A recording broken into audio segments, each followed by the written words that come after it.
नमस्कार साथियों, स्वागत है आपका।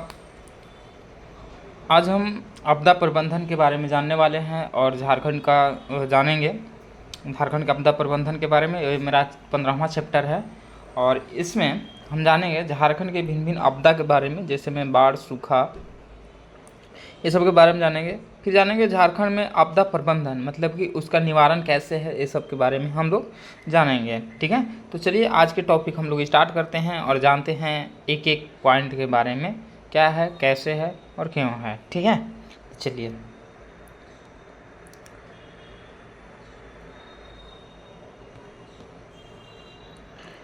बोल रहा है कि ऐसा ऐसा दुर्घटना मतलब कि आपदा किसको कहेंगे, तो ऐसी दुर्घटनाएं जो अचानक घटित हो और जिससे जान माल की व्यापक हानि हो, उसे आपदा कहते हैं। ठीक है, तो आपदा किसे कहेंगे, जो अचानक घटित हो। अचानक घटित समझ रहे हैं आप जी, किस तरह से कोई घटित हो सकता है अचानक। ठीक है, और उसमें जान माल के घटित हो। ठीक है, जैसे मैं देखिए, मान लीजिए कि आ जाता है, बाढ़ आ जाता है, बाढ़ का कोई बता करके थोड़ी ना आएगा। ठीक है, तो हो जाएगा। ठीक है, बोल रहा है कि आपदा का तात्पर्य प्राकृतिक अथवा मानवजन्य कारण से आने वाली किसी ऐसी विपत्ति, दुर्घटना, अनिष्ट और गंभीर घटना से है जो प्रभावित समुदाय को व्यापक हानि पहुंचाती है। ठीक है, तो कोई भी ऐसी घटना हो जाएगा तो उसको जिससे व्यापक हानि पहुंचाया जाता है वो हो जाता है। जैसे मैं यहाँ देखिए बोल रहा है, प्राकृतिक आपदा में अगर बात करते हैं तो यहाँ पे भूकंप हो गया, सुनामी, ज्वालामुखी, विस्फोटक, चक्रवात, आंधी तूफान, ये सब आदि सब हो जाएंगे। ठीक है, ये सब प्राकृतिक आपदा हैं। जबकि मानवीय आपदा होता है तो जैसे में हो गया युद्ध, हो गया वन की कटाई, हो गया पारिस्थितिकी असंतुलन, हो गया प्रदूषण ज़्यादा हो गया। ठीक है, तो ये सब हो जाएगा मानवीय हो जाएगा। ठीक है, आदि प्रमुख है। प्राकृतिक आपदा का एक स्वाभाविक परिणाम है जो मनुष्य को प्रभावित करता है, जैसे ज्वालामुखी, विस्फोट, भूकंप आदि। ठीक है, ये प्राकृतिक आपदा है जो कि मनुष्य को जो है वो बहुत ज़्यादा मतलब प्रभावित करता है। मानवीय कारणों से मृत आपदाओं, लापरवाही, भूल या व्यवस्था की असफलता से उत्पन्न होती है। मानव निर्मित आपदा को तकनीकी या सामाजिक आपदा भी कहते हैं। ठीक है, तो ये मानव निर्मित जो आपदा होता है तकनीकी आपदा हो जाता है या सामाजिक आपदा भी इसको कहा जाता है। जैसे मैं अभी मान लीजिए कोई युद्ध वगैरह हो गया तो अचानक अगर कोई देश से युद्ध हो जाता है तो हो जाएगा। ठीक है, ये तकनीकी आपदा हो गया। ठीक है, चाहे कोई महामारी वगैरह आ जाता है तो महामारी तो ऐसे प्राकृतिक रूप से आता है, वैसे इंसानों के द्वारा भी महामारी आ सकता है। अब उल्टा सीधा काम करेंगे तो भी आ सकता है। ठीक है, देखिए आपदाएं प्रगति में बाधा डालती है एवं विकास संबंधी कार्यों को नष्ट करती है। इसलिए आपदाओं के घटित होने पर ही कार्रवाई करने के बजाय उनके कुशल प्रबंधन की ओर अधिक ध्यान दिया जा रहा है। भारत एवं झारखंड में अलग अलग तीव्रता वाली अनेक प्राकृतिक और मानवजन्य आपदाएं आती रहती है। भारत में लगभग 58.6% भूभाग सामान्य से लेकर अधिक तीव्र वाला भूकंप संभावित क्षेत्र है। 12% भूभाग 40 मिलियन हेक्टेयर बाढ़ प्रभावित तथा 7,516 किलोमीटर तटीय क्षेत्र में से लगभग 5,700 किलोमीटर क्षेत्र चक्रवात एवं सुनामी प्रभावित क्षेत्र है। 68% कृषि योग्य क्षेत्र सूखा संभावित क्षेत्र हैं। मानवजनित आपदाओं में रासायनिक, जैविक विकिरण और नाभिकीय आपदाओं की संभावना बनती रहती है। वर्तमान में आपदा जोखिम की तीव्रता का संबंध जनसंख्या वृद्धि, शहरीकरण और औद्योगिकरण, उच्च जोखिम क्षेत्र में विकास, पर्यावरण असंतुलन, पर्यावरण परिवर्तन से भी है। तो ये सब देखिए यहाँ पे इतना हमारे पास क्षेत्र है जो कि मतलब कि यहाँ पे देख सकते हैं 58.6% भूभाग ये सामान्य से लेकर अधिक तीव्रता वाला ये भूकंप वाला क्षेत्र है। ठीक है, 12% जो है ये बाढ़ प्रतिशत है, मतलब बाढ़ से रिलेटेड है। ठीक है, और जो हमारे जो भूमि योग्य मतलब कृषि योग्य जो भूमि है उसमें 68% तक यहाँ सूखा है। तो ये सब देखिए आपदा के सब ये है। ठीक है, आगे चलते हैं। बोल रहे हैं हम झारखंड में भिन्न भिन्न तरह की आपदाएं हैं। ठीक है, अब झारखंड में कौन कौन सी आपदा आती है उसको देख लेते हैं।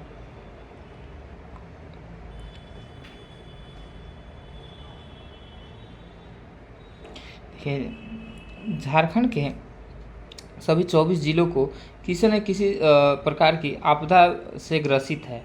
झारखंड में प्राकृतिक एवं मानवीय दोनों प्रकार की आपदाएं आती है। झारखंड में अतिवृष्टि, संदर्भ संपर्दस, खनन जनित आपदा, रेडिएशन संबंधी आपदा, नावा दुर्घटना, तो ये सब नाव दुर्घटना ये सब हैं। और भी देखिए, और भी आपदा यहाँ पे बताएगा, जिसमें डोभा या जल प्रपात में डूबने से भगदड़ जैसी भगदड़, गैस रिसाव आपदा को 2018, ठीक है, आपदा को अक्टूबर 2018 में विशिष्ट स्थानीय आपदा घोषित कर दिया गया है। प्रमुख आपदाएं निम्नलिखित हैं। जैसे में देखिए झारखंड के कौन कौन से आपदा हैं, जैसे में ये हो गया सूखा या बाढ़ दोनों कह सकते हैं। ठीक है, लाइटिंग त्वरित हो गया, जो हम लोग कहते हैं क्या, बजर मारना, वज्रपात। ठीक है, खनन दुर्घटना हो गया, रासायनिक दुर्घटना हो गया, औद्योगिक दुर्घटना हो गया, जंगल में आग लगना हो गया, हाथियों का आक्रमण हो गया, भूकंप हो गया। और भी देखिए, और भी यहाँ पे है, जैसे में यहाँ पे जलवायु परिवर्तन और जैव विविधता का ह्रास हो गया, बर्ड फ्लू हो गया। तो ये सब झारखंड के आपदा हैं। चलिए एक एक के बारे में हम लोग जानते हैं। अब सूखा से क्या अभिप्राय है, इसको हम लोग देखने की कोशिश करते हैं। ठीक है, देखिए सूखे से समस्या झारखंड की एक गंभीर समस्या है। भारतीय मौसम विज्ञान विभाग नई दिल्ली के अनुसार यदि किसी क्षेत्र में सामान्य 25% कम वर्षा होती है तो सामान्य सूखा, 25 से 50% तक वर्षा होने पर मध्यम सूखा और 50% से कम वर्षा होने पर गंभीर सूखा कहा जाता है। ठीक है, तो देखिए जो 25% तक अगर वर्षा होती है तो कम सूखा कहलाएगा, और 25 से 50% तक अगर वर्षा होती है तो उसको मतलब सामान्य से कम ये वर्षा अगर होती है तो हो जाएगा, इससे सामान्य सूखा कहलाएगा। और ये कम वर्षा होने के कारण ये मध्यम सूखा कहलाएगा। 50% से भी कम अगर हो रहा है तो ये गंभीर सूखा कहलाता है। ठीक है, और यहाँ पे देखिए, जबकि योजना आयोग के अनुसार भारत में जब जून से मध्य सितंबर के बीच जब लगातार 4 सप्ताह से 50 सेंटीमीटर से कम वर्षा होती है तो उसे सूखा कहते हैं। अब देखिए यहाँ पर सूखा की परिभाषा क्या है। अगर यहाँ से मतलब जून से सितंबर तक, ठीक है, 50 सेंटीमीटर से कम वर्षा होती है, ठीक, तो हम उसको क्या कहेंगे, उसे मतलब सूखा उसको हम घोषित कर सकते हैं, मतलब सरकार यहाँ के घोषित कर सकती है सूखा। ठीक है, ये योजना आयोग द्वारा ये है। अगर देखिए 75 सेंटीमीटर से कम वर्षा वाले क्षेत्र को सूखा ग्रहित क्षेत्र कहते हैं। ठीक है, अगर 75 सेंटीमीटर से कम वर्षा होती है तो उसको सूखा ग्रसित क्षेत्र कहेंगे, जो गंभीर आपदा का रूप ग्रहण कर लेता है। यह झारखंड के उत्तर पश्चिम भाग में उत्तर पश्चिम की मुख्य समस्या है। सूखे से सर्वाधिक प्रभावित जिला पलामू है, गढ़वा है, चतरा, लातेहार, लोहरदगा पश्चिमी भाग है। मतलब कि पश्चिम वाला जो भी भाग है आप मैप में आप देख सकते हैं। तो पश्चिम वाला भाग कौन कौन सा है, यहाँ पे पलामू हो गया, गढ़वा, चतरा, लातेहार, लोहरदगा, ये सब जो पश्चिमी भाग है ये मतलब सूखे से सर्वाधिक प्रभावित जिले हैं सब। ठीक है, 2010 ईस्वी में राज्य के सभी 24 जिले सूखा प्रभावित थे। राज्य का कुल खाद्यान्न उत्पादन घटकर आधा रह गया था। वर्ष 2010 में राज्य में 47% वर्षा कम हुई थी, जिसके कारण 10 लाख हेक्टेयर भूमि पर धान की खेती नहीं हुई थी। सूखे से सर्वाधिक प्रभावित पलामू जिला है, जहां पिछले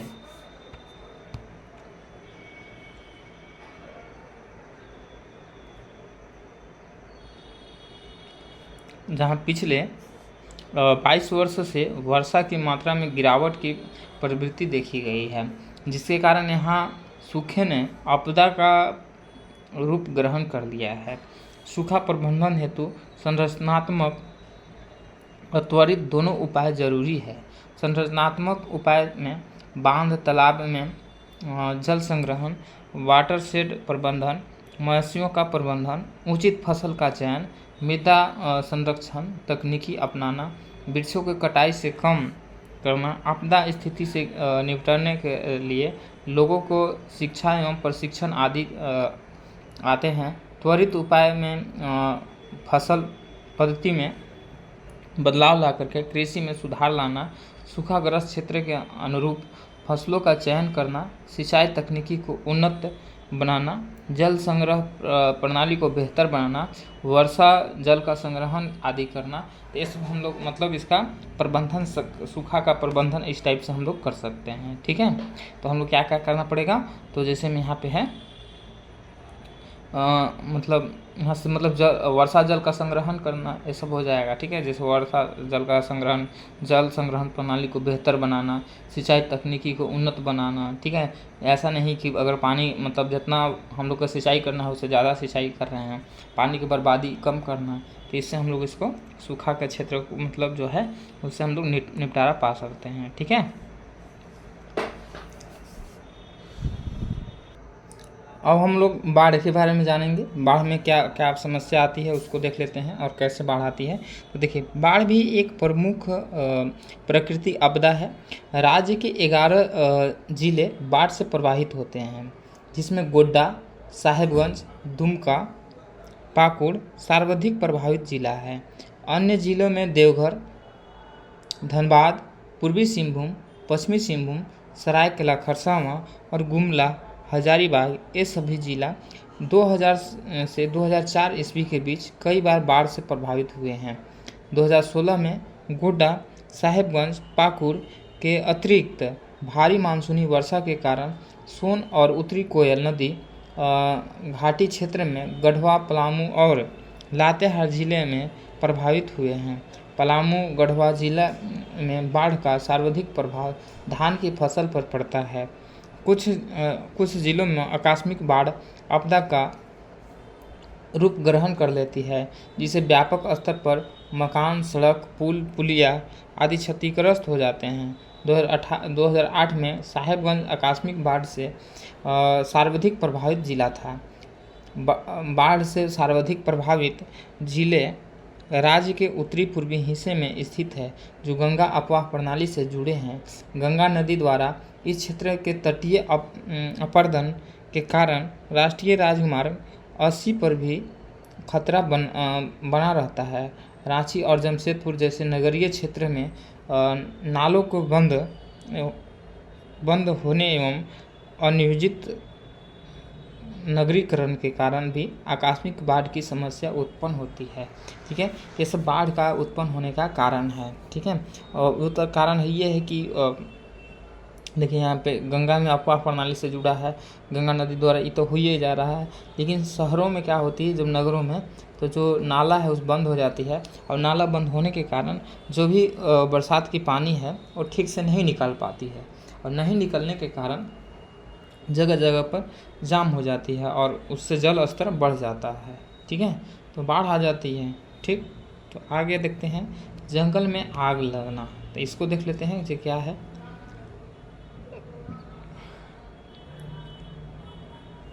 झारखंड में शुष्क पतझड़ वनों की अधिकता पाई जाती है, जिसके कारण गर्मी के दिन में आग लगने की समस्या आपदा का रूप ग्रहण कर लेती है। जंगल में आग लगने की समस्या एक प्रमुख कारण है। महुआ तथा साल के बीजों का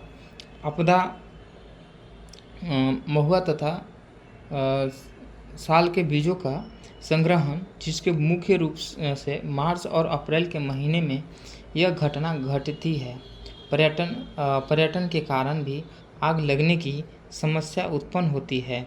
यह मुख्यतः उत्तरी, पश्चिम तथा दक्षिण भाग की समस्या है, जिसमें 9 जिले प्रभावित हैं। इन जिलों में गढ़वा, पलामू, चतरा, लातेहार, हजारीबाग, पूर्वी सिंहभूम, सिमडेगा और गुमला है। जंगल में आग जैसी आपदा को समाप्त करने के लिए पर्यटन संबंधी कानून को सख्ती गैर कानूनी गतिविधि पर रोक लगाने की ज़रूरत है। अधिक आयु एवं परिपक्व वृक्ष की पहचान कर उसे काट कर नया वृक्ष लगाना चाहिए, क्योंकि परिपक्व वृक्ष की ज्वलनशीलता अधिक होती है। जंगल के अंदर सड़क मार्ग के द्वारा वनों को विभाजित करने के एक ओर की आग दूसरी ओर नहीं पहुंचती है। जंगल के अंदर फायर टावर, वॉच स्टेशन स्थापित करने से भी ज़रूरत है। तो देखिए, जंगल में आग लगने का प्रमुख झारखंड में जो कारण है, यहाँ पे जो है ना, महुआ और साल के जो बीज संग्रहण करते हैं, तो उन लोग अपना जो उसके पेड़ के नीचे जो पत्ती रहता है उसको साफ़ सफाई करते हैं। ठीक है, अब साफ़ करने के लिए अब उसे झाड़ू वगैरह लगा के नहीं साफ़ करते हैं, डायरेक्ट उसमें आग लगा देते हैं और पूरा जलते जाता है। इस तरह से आग पकड़ लेता है। बाकी और आग पकड़ने का आप लोग कारण जान ही रहे हैं, मार्च अप्रैल महीना में ऐसा होता है। ठीक है, तो इससे आग पकड़ लेता है। कुछ ऐसे होते हैं कि जाएंगे जंगल में जाएंगे, अपनों से खुद से भी आग लगा देते हैं। बहुत सारे लोग ऐसे होते हैं कि साफ़ हो जाए जंगल, ऐसा। ठीक है, और उसमें समस्या ये आती है कि जंगल में बहुत बड़ी बड़ी जो पुराने वृक्ष हैं, ठीक है, और उनका जो हो गया है, जो सूख गए हैं, वो सब पड़े रहते हैं। तो उन लोगों में जब आग पकड़ लेता है तो बहुत दिन तक आग पकड़ ले रहता है। तो सबको आग को वो जो लकड़ी है जो सूखा हुआ है उसको जो जंगल जो वन विभाग है उसको हटाने का कार्य करे, तो इससे जंगल और उसके जगह पर नया वृक्ष लगाए, तो इससे जो आग वाला जो समस्या है वो दूर हो सकता है। ठीक है, आगे देखते हैं झारखंड में वानगिनी क्षेत्र। तो यहाँ पे वानगिनी क्षेत्र में देख सकते हैं जो कहाँ पे वन है। ठीक है, जैसे मैं देखिए पलामू देखिए, गढ़वा देख लीजिए, लातेहार, चतरा, कोडरमा, हजारीबाग, बोकारो, गिरिडीह, ठीक है, देवघर, ठीक, जामताड़ा, उधर में ये सब में नहीं है। ठीक है, इधर सब जहाँ मतलब ये वन के क्षेत्र है उसको दिखाया गया है। ठीक है, चलिए आगे देखते हैं हम लोग। अच्छा, लाइटिंग समस्या देखते हैं। लाइटिंग समस्या आप लोग जानते हैं ना, जिसको वज्रपात कहते हैं, तो वज्रपात वाला हम लोग देखते हैं। देखिए, लाइटिंग तरेट झारखंड की एक प्रमुख आपदा है जिसमें प्रतिवर्ष अनेक व्यक्तियों की मौत होती है। राज्य के 9 जिले इस आपदा से ज़्यादा ग्रसित हैं, जिसमें पलामू, चतरा, लातेहार, कोडरमा, रांची, गिरिडीह मुख्य है। 2015 में लाइटिंग तरेट से 54 व्यक्तियों की मौत हुई थी, 2015 में हुई थी। ठीक है, और 76 व्यक्ति का हुए थे, घायल हुए थे। साथ ही 32 पशुओं की भी मौत हुई थी। श्री कृष्ण लोक प्रशासन संस्थान स्काइपा द्वारा लाइटिंग से संबंधित आपदा को निपटने के लिए विशेष ट्रेनिंग मॉड्यूल तैयार किया गया है। लाइटिंग से बचने के लिए मौसम खराब होने पर भारी वर्षा के समय पेड़ के नीचे तथा बिजली के तार एवं खंभे से दूर हट जाना चाहिए। ठीक है, तो ये लाइटिंग समस्या अगर जब आती है तो हम लोग को पेड़ के नीचे नहीं रहना चाहिए, और ये सब जब भी ख़राब मौसम होती है तो या बिजली के तार या कोई भी खंभा वगैरह जहाँ जिससे बिजली का मतलब ये हो सके वहाँ पे हम लोग को नहीं रहना चाहिए। ठीक है, तो चलिए आगे देखते हैं।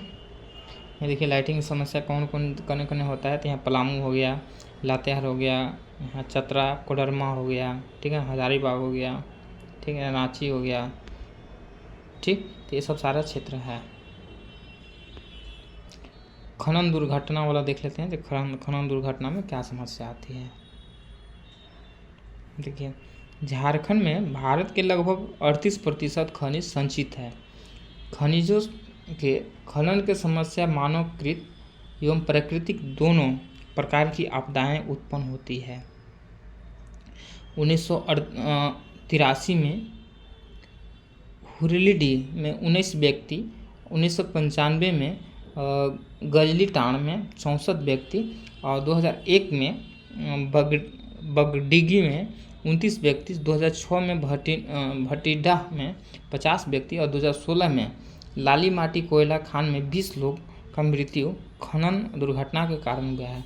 भारत की सबसे प्रसिद्ध कोयला खान झरिया कोलफील्ड 1880 ईस्वी के दशक से लगी हुई आग है, जिसमें आसपास के पर्यावरण प्रदूषित हो रहे हैं। तो ये सब खनन दुर्घटना के अंतर्गत आता है। अब आगे देखते हैं हाथियों का आक्रमण।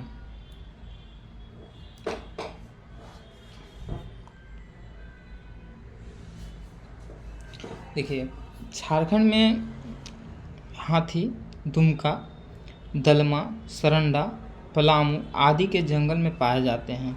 हाथियों का आक्रमण दिनों-दिन बढ़ता जा रहा है, जिससे एक गंभीर आपदा का रूप ग्रहण कर लिया है। हाथियों के आक्रमण का प्रमुख कारण ग्रामीणों द्वारा सुगंधित महुआ फूल का संग्रहण है, जिससे हाथी आकर्षित होकर के आवासीय क्षेत्र की ओर चले आते हैं। साथ ही जनसंख्या एवं वृद्धि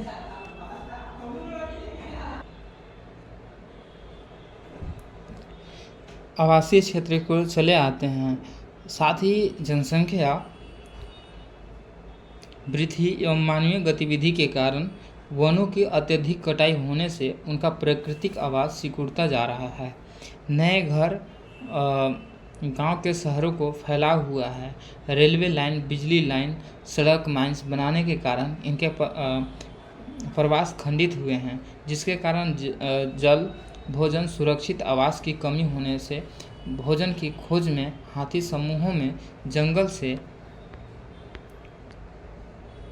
बाहर निकलते हैं जंगल से बाहर निकलते हैं और मानवीय बस्तियों पर आक्रमण करते हैं। झारखंड में हाथियों की कुल संख्या 688 है। 2005-6 से 2012-13 के बीच हाथियों के आक्रमण से कुल 867 व्यक्तियों की मृत्यु हुई है। झारखंड में प्रति वर्ष हाथियों के आक्रमण से मरने वालों की औसत संख्या 108 है, जबकि भारत का औसत 300 व्यक्ति प्रति वर्ष है। यह समस्या मुख्य रूप से रांची, लातेहार, खूंटी, सिंहभूम आदि जिलों में है। हाथियों के आक्रमण से बचाव के लिए जन जागरूकता आवश्यकता है। हाथी आने की सूचना तत्काल निकटवर्ती वन विभाग कर्मचारी को देनी चाहिए। हाथी से अगर सामना हो जाए तो तुरंत उसके लिए रास्ता छोड़ देना चाहिए तथा पहाड़ी स्थानों में सामना होने पर ढलान की ओर भागना चाहिए। लाल मिर्च के पाउडर को जले हुए मोबिल अथवा ग्रीस के अच्छे तरह से मिलाकर उसे मोटी रस्सी में लपेट देना चाहिए। रस्सी को अनाज वाले घर में उस गांव के हाथी के प्रवेश की दिशा की ओर बांध कर रखना चाहिए। गोबर में मिर्ची पाउडर डालकर अच्छे तरह से मिलाकर सुखा कर रखना चाहिए। मिर्ची की गंध सूंघकर हाथी निकट नहीं आते हैं। ठीक है, ये सब कारण है जो कि हाथी आती है गांव में। ठीक है, तो कारण तो वो पहले ही बता दिए और उन लोग के निवारण है नीचे पे बताया गया है कि निवारण क्या क्या करना चाहिए हम लोग का, उससे हाथी नहीं आएगी। ठीक है, तो निवारण में यहाँ पे बताया है कि मोबिल वगैरह जो जला हुआ रहता है उसको रखना चाहिए। ठीक है, मिर्च इसको रखना चाहिए। ठीक है, मिर्च का पाउडर वगैरह रखना चाहिए। और कभी ऐसा सामना हो जाता है हाथी से पहाड़ी क्षेत्र में, तो हम लोग को ढाल की ओर भागना चाहिए, न कि ऊंचाई की ओर। ठीक है, ढाल की ओर हम लोग कम दौड़ पाता है, तो इस टाइप से हो सकता है। चलिए आगे देखते हैं। भूकंप और चक्रवात बहुत इंपॉर्टेंट है, इससे क्वेश्चन आता ही आता है। ठीक है, भूकंप और चक्रवात से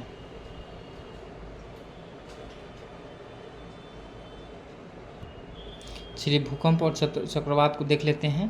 ठीक है, भूकंप और चक्रवात जैसी प्राकृतिक आपदा के दृष्टिकोण से झारखंड कम जोखिम वाले क्षेत्र में है। झारखंड भूकंप संवेदनशीलता की दृष्टि से जोन 2, 3 और 4 में आता है, जो जिले गोड्डा और साहेबगंज का उत्तरी भाग जोन 4 में स्थित है। झारखंड का सर्वाधिक भूकंप प्रभावित क्षेत्र जोन 3 के अंतर्गत 15 जिला तथा जोन 2 के अंतर्गत 7 जिले स्थित हैं। जोन 2 में सबसे कम भूकंप प्रभावित क्षेत्र है। तो सबसे कम जोन 2 में आता है और सबसे ज़्यादा कौन हो गया, तो ये सब हो गया, ठीक है। साहेबगंज और उत्तरी भाग वाला जो जोन है, जोन 4 है, वो सबसे ज़्यादा वाला है, ठीक है। आप यहाँ पे देख सकते हैं भूकंप जोन के बारे में यहाँ पे बताया गया है कि कौन कौन से, ठीक है। ये और ये दक्षिणी भाग में नहीं आता है, यहाँ से आप उत्तर वाला भाग देख रहे हैं, इसमें ज़्यादा। और यहाँ पर जो देखिए ज़्यादा ब्लैक कलर में जो दिख रहे हैं, ये सबसे ज़्यादा प्रभावित क्षेत्र है। मतलब कि साहेबगंज गोड्डा वाला जो क्षेत्र है, ये सबसे ज़्यादा प्रभावित क्षेत्र है भूकंप के लिए, ठीक है।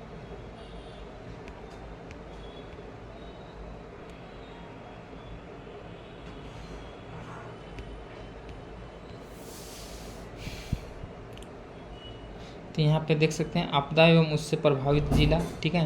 देखिए सूखा के लिए ये पूरा 24 जिला प्रभावित होता है, 2010 के सभी जिला प्रभावित होते हैं।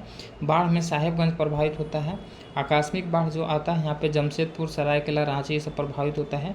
और जंगल में जो आग की समस्या है, इसमें 9 जिला प्रभावित होते हैं, ठीक है। तो 9 जिला आप यहाँ पर देख सकते हैं, गढ़वा, पलामू, लातेहार, चतरा, हजारीबाग, पूर्वी एवं पश्चिमी सिंहभूम, सिमडेगा, गुमला हो जाता है। लाइटिंग की जो समस्या है ये 9 जिला में आता है, पलामू, चतरा, लातेहार, कोडरमा, रांची, गिरिडीह, हजारीबाग, लोहरदगा, दुमका ये सब में आता है। और जो खनन की समस्या है ये वो भी 9 जिला में आता है। कौन कौन इसमें है? तो लातेहार है, रामगढ़ है, धनबाद है, लोहरदगा है, गिरिडीह है, पश्चिमी पूर्वी सिंहभूम है, कोडरमा है, ठीक है। और भूकंप तो है ही। भूकंप जोन के यहाँ पे देख लीजिए, भूकंप जोन में है जोन जो 4 है, ठीक है। गोड्डा और साहेबगंज जो उत्तरी भाग है, ये सबसे मतलब क्या कहते हैं मोस्ट ये है, वहाँ पे सबसे ज़्यादा आता है। जोन 3 है जो कि 15 जिला है, जैसे में है गोड्डा, साहेबगंज, गढ़वा, पलामू, चतरा, हजारीबाग, कोडरमा, गिरिडीह, बोकारो, धनबाद, देवघर, दुमका, पाकुड़, ये मतलब ये भी है। और जोन 2 है जो कि यहाँ पे कम चांस रहता है, लोहरदगा, रांची, रामगढ़, खुट्टी, गुमला, पूर्वी एवं पश्चिमी सिंहभूम। तो यहाँ पे कम चांस रहता है भूकंप आने का, ठीक है। अब झारखंड में आपदा प्रबंधन का देखते हैं, मतलब कि जो भी आपदा आता है उससे क्या क्या निपटारा होता है और क्या क्या सरकार ने नियम कानून बनाए हैं, वो सबको हम लोग देखेंगे, ठीक है। तो चलिए स्टार्ट करते हैं। देखिए आपदा प्रबंधन के लिए भारत सरकार ने आपदा प्रबंधन अधिनियम 2005 को 25 दिसंबर 2005 ईस्वी को लागू किया है। इस अधिनियम में आपदा प्रबंधन का नेतृत्व करने और उसके प्रति समग्र दृष्टिकोण अपनाने के लिए प्रधानमंत्री की अध्यक्षता में राष्ट्रीय आपदा प्रबंधन प्राधिकरण, मुख्यमंत्री की अध्यक्षता में राज्य आपदा प्रबंधनकरण और जिला मजिस्ट्रेट की अध्यक्षता में जिला आपदा प्रबंधनकरण, मतलब कि 3 गो हमारे पास है। 3 गो कौन कौन से आप लोग के यहाँ पे दिखा दे रहे हैं, ठीक है। 3 गो हो गया, एक हो गया NDMA, ठीक है, और एक हो गया SDMA और एक हो गया DDMA, ठीक है। 3 गो संगठन है। तो ये क्या करती है कि आपदा प्रबंधन योजना निर्माण, संचालन, समन्वय और कार्यान्वयन संबंधित उपायों का सतत एवं एकीकृत प्रक्रिया शामिल है। तो इस सब इन लोग आपदा के लिए इन लोग ठोस कदम उठाते हैं, ठीक है। तो मतलब जिला स्तर पर किसकी अध्यक्षता होती है? तो मजिस्ट्रेट का, यानी कि DC साहब का होता है, ठीक है। और अगर स्टेट लेवल की बात करें, मतलब राज्य स्तर पर, तो राज्य स्तर पर जो अध्यक्षता होती है मुख्यमंत्री की अध्यक्षता में होती है आपदा प्रबंधन प्राधिकरण। और जो नेशनल लेवल, राष्ट्रीय लेवल पर हो गया तो प्रधानमंत्री की अध्यक्षता में, ठीक है। और ये आपदा देखिए भारत सरकार द्वारा कब आया गया है? 25 दिसंबर 2025 को ये लागू किया गया है, ठीक है। अब इसमें क्या क्या है उसको देखते हैं, ठीक है।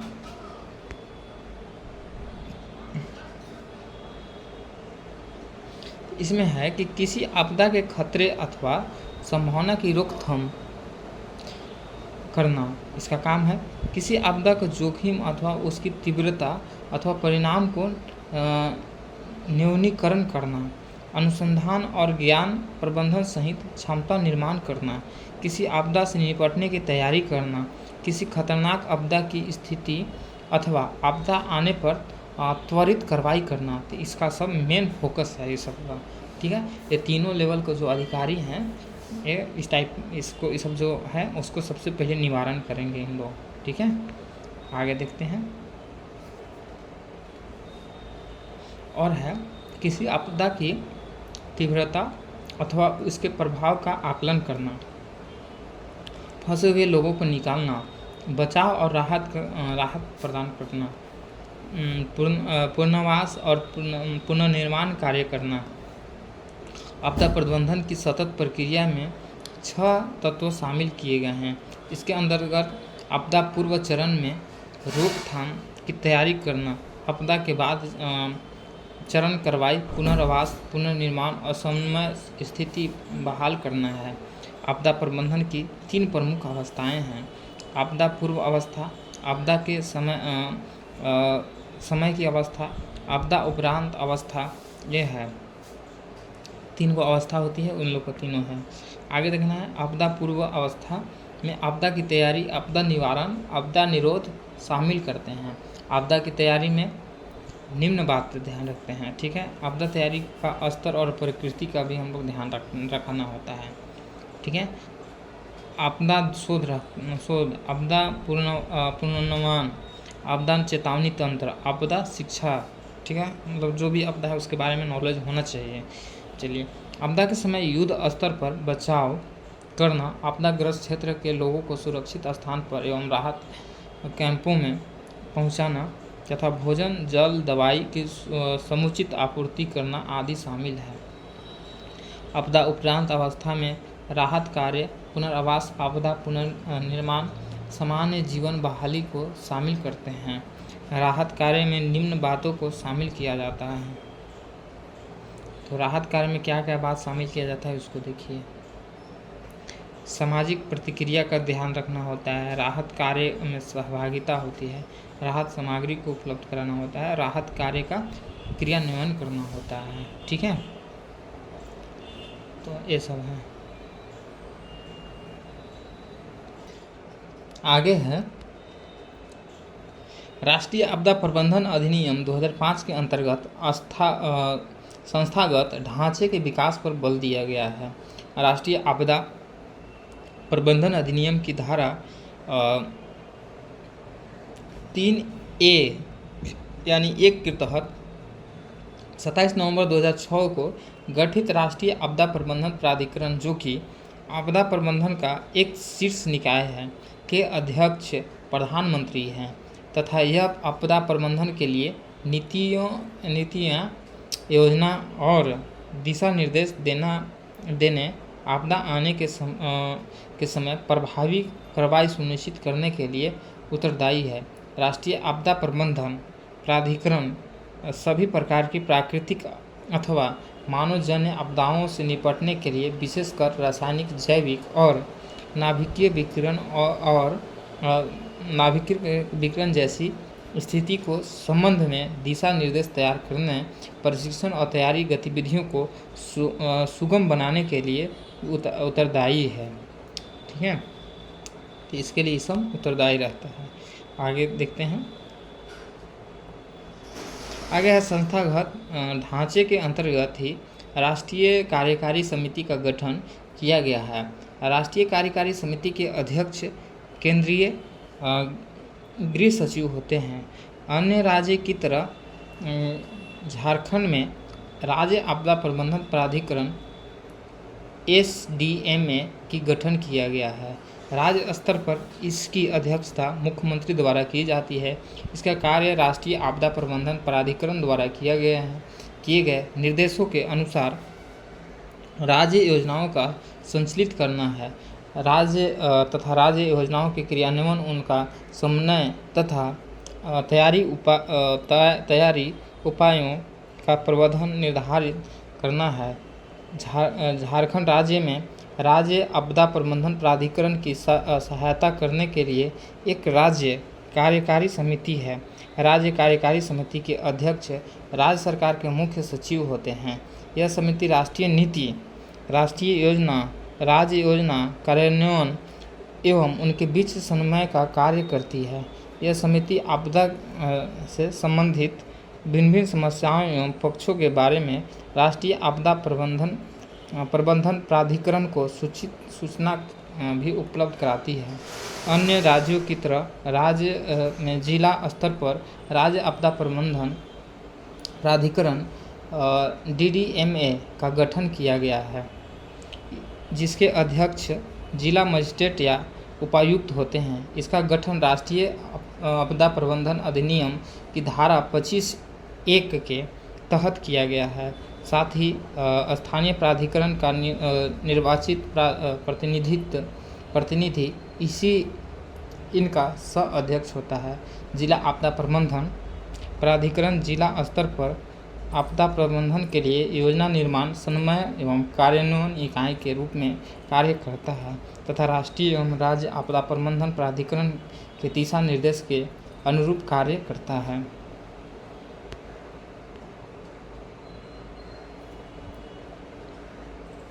राष्ट्रीय आपदा प्रबंधन नीति 2005 के आलोक में प्रशिक्षण कार्य हेतु राष्ट्रीय आपदा प्रबंधन संस्थान NDIM की स्थापना की गई।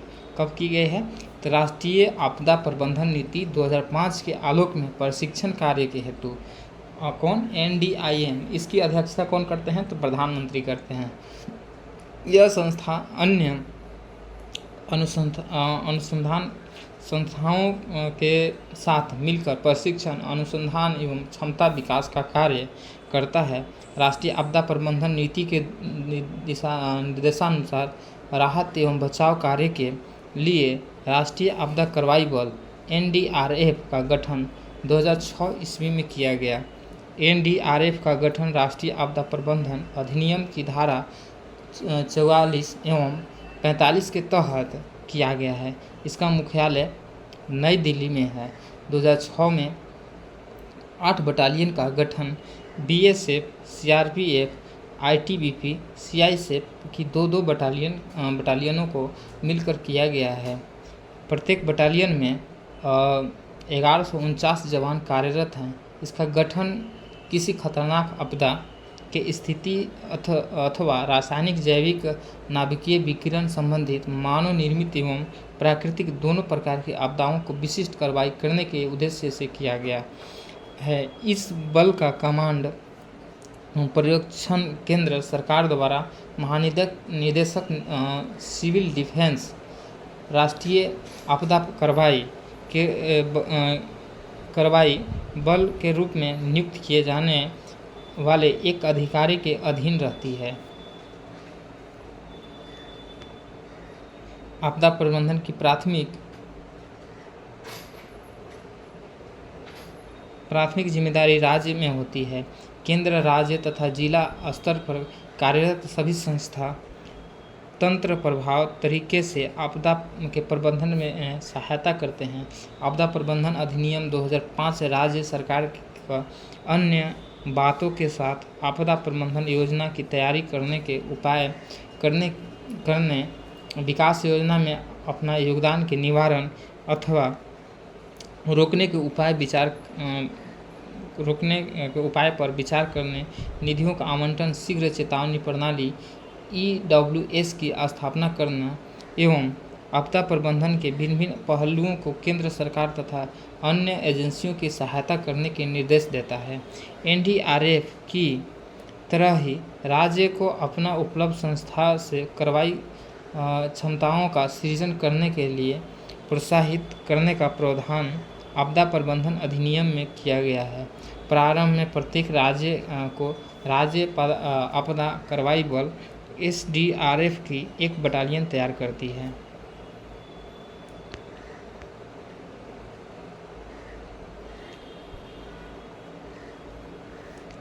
NDRF की तर्ज पर ही झारखंड राज्य आपदा मोचन बल गठन किया जाएगा। अगस्त 2016 में इसकी एक बटालियन के गठन की मंजूरी राज्य कैबिनेट द्वारा की गई है। एक यूनिट में 132 सदस्य होंगे, जिसमें 25 प्रकार के पद होंगे। प्राकृतिक आपदाओं के प्रबंधन से संबंधित सभी पहलुओं का निरीक्षण करने, जिसमें स्थिति का आकलन करना तथा इसके प्रभाव को कम करने के लिए आवश्यक समझे गए उपायों एवं कार्यक्रमों की पहचान करना है। इस प्रकार का आपदाओं के निवारण हेतु दीर्घकालिक उपाय सुझाने के लिए प्राकृतिक आपदा के प्रबंधन संबंधी मंत्रिमंडल समिति CCMNC का गठन किया गया है। हाल ही के वर्ष में शहरी क्षेत्र में अनेक प्रकार की आपदा में तीव्र वृद्धि हुई है। शहरी क्षेत्र में नुकसान की मात्रा के अधिक होती है। इसके लिए अनियोजित शहरीकरण को रोकने के लिए तथा सभी प्रकार के आपदा के प्रति सुरक्षित मानव आवास सुनिश्चित करने वाली योजनाओं को प्राथमिकता दी जा रही है।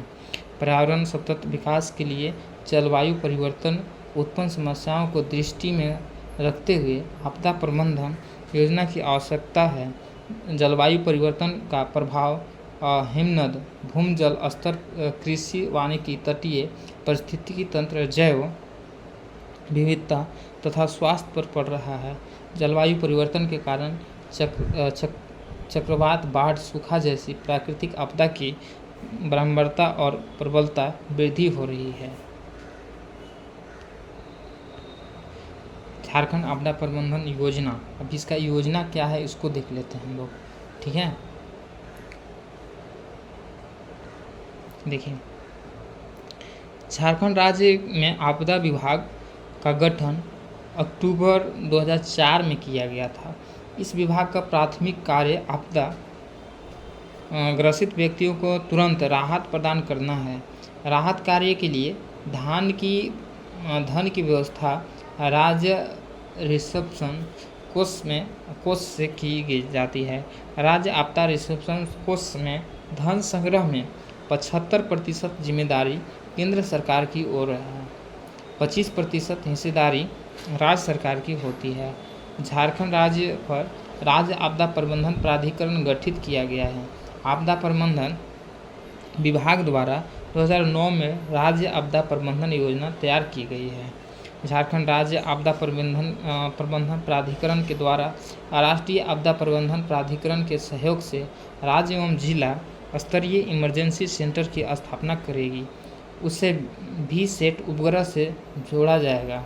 इमरजेंसी ऑपरेशन सेंटर EOC का गठन NDMA अधिनियम 2005 के तहत राज्य के सभी 24 जिलों में किया जाना है।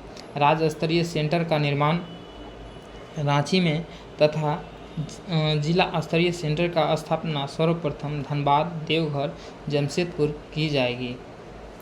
राष्ट्रीय आपदा प्रबंधन अधिनियम 2005 की धारा 14 के आधार पर 28 मई 2010 को झारखंड राज्य आपदा प्रबंधन JSDMA का गठन किया गया। JSDMA के गठन को दो मुख्य उद्देश्य हैं। दो मुख्य उद्देश्य कौन कौन से हैं उसको देखते हैं हम लोग। भिन्न स्तर पर आपदा नियंत्रण के लिए योजना एवं रणनीति का निर्माण करना, आपदा के बाद पुनर्निर्माण कार्य एवं सामान्य जीवन बहाली हेतु प्रोजेक्ट तैयार करना का है। JSDMA राज्य में आने वाली सभी प्रकार की आपदाएं जैसे सूखा, बाढ़, चक्रवात, रासायनिक दुर्घटना, खनन दुर्घटना आदि से निपटने के लिए तैयारी की योजना का निर्माण करता है। JSDMA के निम्न कार्यक्रमों का उत्तरदायित्व सौंपा गया है। तो JSDMA क्या क्या कार्य करता है उसको देखिए। बहु आपदा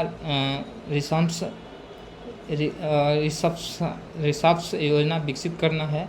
आपदा की स्थिति में भी कार्य करने वाले सूचना संपर्क नेटवर्क का विकास करना जो राज्य, जिला, प्रखंड एवं पंचायत स्तर पर सूचनाओं को एकत्रित कर सके।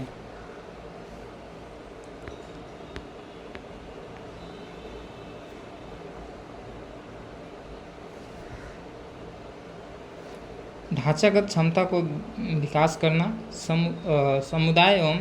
समुदाय आधारित संगठन का निर्माण करना जो आपात स्थिति में सहयोग करेगा।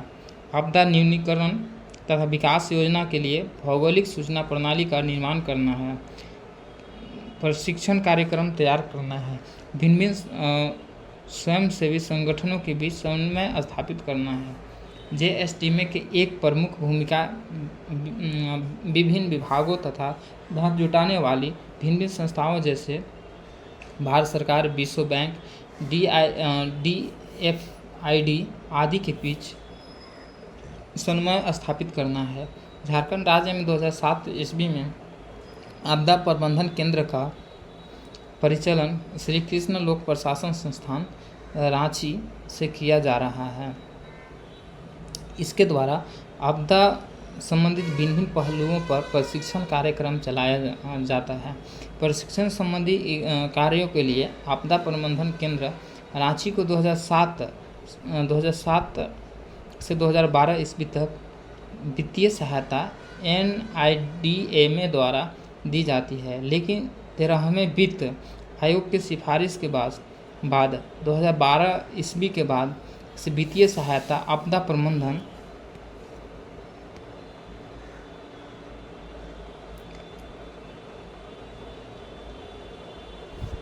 विभाग झारखंड सरकार द्वारा उपलब्ध कराई जा रही है। आपदा प्रबंधन के लिए ट्रेनिंग नीड एनालिसिस TNA कार्यक्रम पायलट कार्यक्रम के तहत रांची और धनबाद जिला में चलाया गया है। 2015 में राष्ट्रीय आपदा प्रबंधन संस्थान के सहयोग से विद्यालय सुरक्षा कार्यक्रम चलाया गया है। राज्य ग्रामीण विकास संस्था SIRD जो रांची स्थित है, पंचायती राज विभाग का शीर्ष प्रशिक्षण संस्थान है, में सरकारी पदाधिकारियों चुने हुए हैं।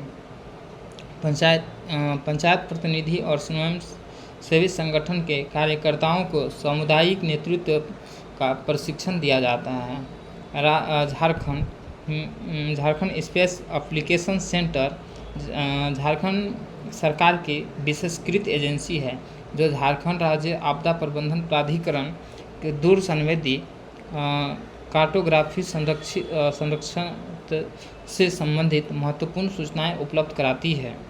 राज्य में आपदाओं की जानकारी और उससे उत्पन्न होने वाली समस्याओं, उसके प्रभाव को कम करने के लिए disaster management knowledge demonstration centre विभाग विकसित किया जा रहा है। इसके लिए राज्य प्रमुख शैक्षणिक एवं तकनीकी संस्था कार्य कर रहे हैं, जो निम्नलिखित हैं।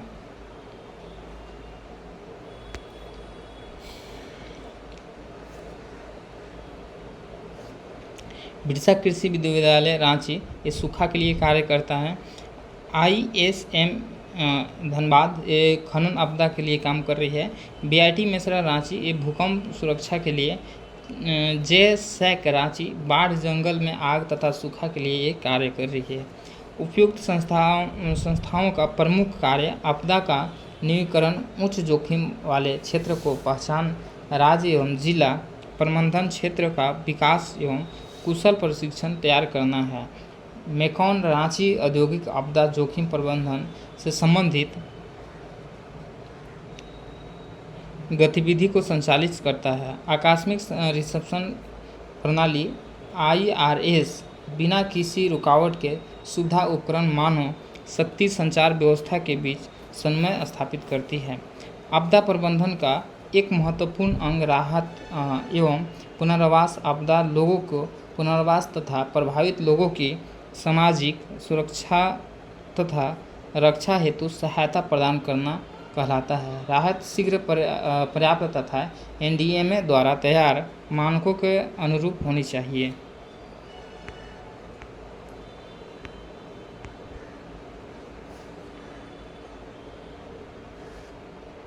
राहत एवं पुनर्वास के लिए अस्थायी शिविरों की स्थापना हेतु DDMA स्थलों की पहचान करता है। आपदा पूर्व दौर में आवश्यक सामग्री आपूर्ति करने वाली एजेंसी की पहले पहचान की जाती है।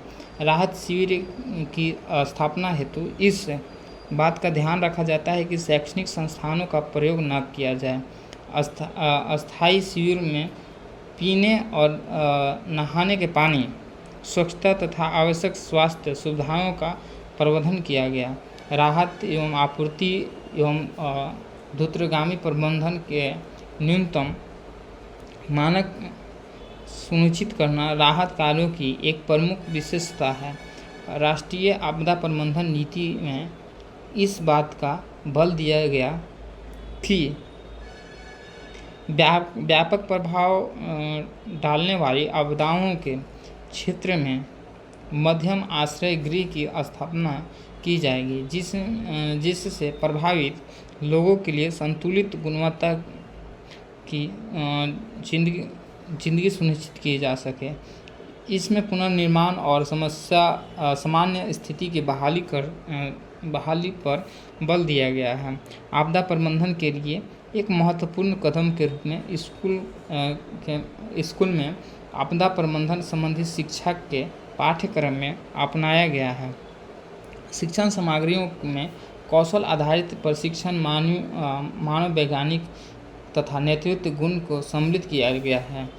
आपदा के संबंधित शिक्षा का उद्देश्य स्कूल की आपदा प्रबंधन योजनाओं को कार्यान्वयन के साथ साथ तैयारी तथा सुरक्षा का वितरण विकसित करना है।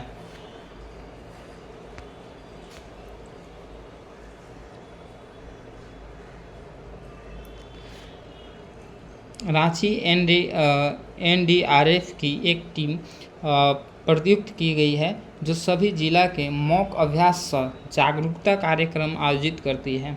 जिला आपदा प्रबंधन ने अर्थव्यवस्था के कैशलेस अभियान के लिए डिजिटल आर्मी का गठन किया है, जिसमें बोकारो के 2 पंचायत के कैशलेस पंचायत बनाया गया है।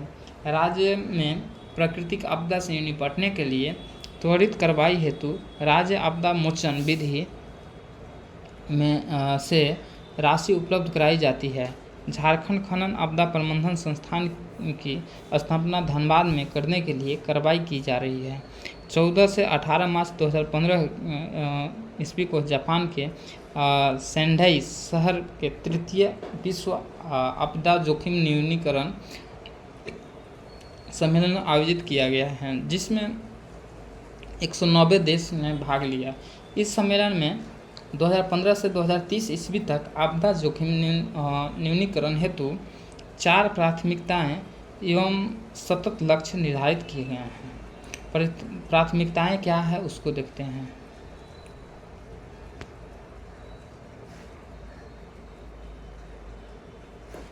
आपदा जोखिम की समझ विकसित करना, आपदा जोखिम के प्रबंधन हेतु संस्थाओं को सुदृढ़ीकरण करना, आपदा जोखिम न्यूनीकरण में निवेश, प्रभावी रिस्पॉन्स के लिए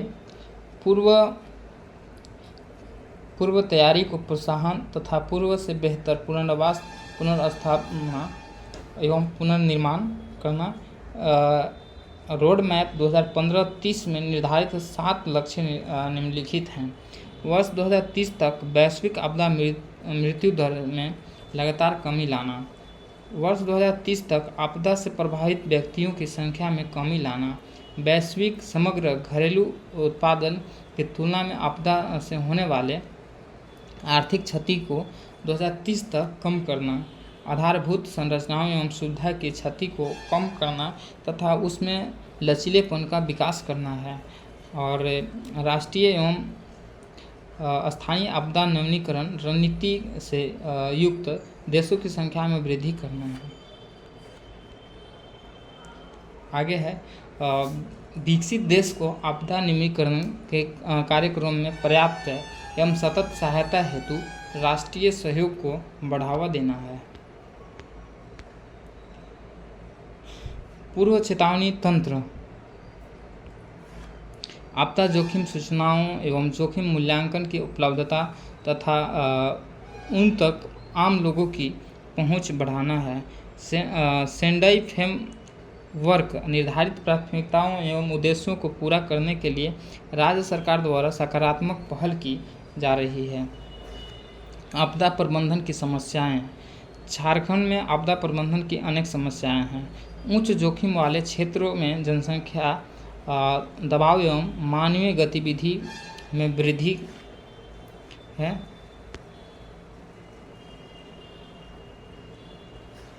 आपदा प्रबंधन की समस्याएं क्या होती है देखते हैं इसको।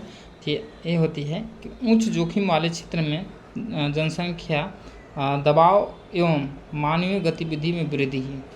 आपदा प्रबंधन से संबंधित कानूनों को ठीक से लागू न होना, विकास योजनाओं में आपदा प्रबंधन को समुचित महत्व न देना, आपदा प्रबंधन संबंधी प्रशिक्षण का अभाव करना, आपदा प्रबंधन के प्रति आम लोगों को जागरूकता की कमी करना, आपदा प्रबंधन से संबंधित आवश्यक उपकरण एवं समाधान का अभाव, राहत कार्यों में भिन्न भिन्न संस्थाओं एवं एजेंसी के बीच सामंजस्य का अभाव, आपदा से संबंधित अनुसंधान एवं विकास कार्य में कमी, आपदा से संबंधित चेतावनी तंत्र का कमज़ोर होना।